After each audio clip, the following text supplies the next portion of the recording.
સ્વપ્ન સાચું એટલે ત્યાંના રાજાએ પોલીસને હુકમ કર્યો કે તમે રાજા રાણીને જલ્દી છોડી મૂકો. સારા કપડાં પહેરાવીને રથમાં બેસાડીને ત્યાંના રાજાએ ઘણી ખુશીથી રજા આપીને કહ્યું, તમે મારા ગુનામાં નથી, હું તમારા ગુનામાં છું. વગર વાકે મેં તમને પકડ્યા છે, તે માટે મને ક્ષમા કરજો. તમારા ઉપર કોઈ દેવીનો કોપ હતો એમ લાગે છે.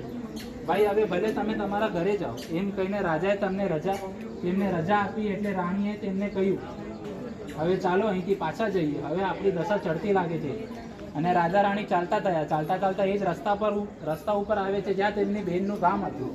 રાજા વિચારે છે કે મહાજણી બેન મારી નાખવા રાજી ન હોય એટલે પારખું જોતા જઈએ. એટલે જ્યાં માટલી રાખી હતી ત્યાં ખોદીને જોયું તો માટલીમાં સરસ ખાવા જેવી સુખડી અને સોનાનો સાંકડો દીધો.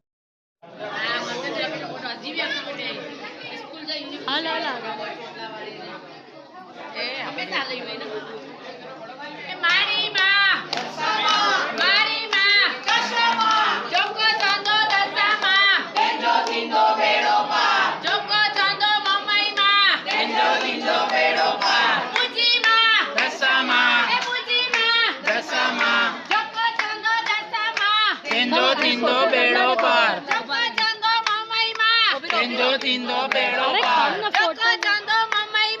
તીંદો તીંદો બેડો પાર, મારી માં દશામાં, મારી માં દશામાં, ગાંધી માં દશામાં, મુજી માં દશામાં, મણીજી માં દશામાં, મણીજી માં દશામાં.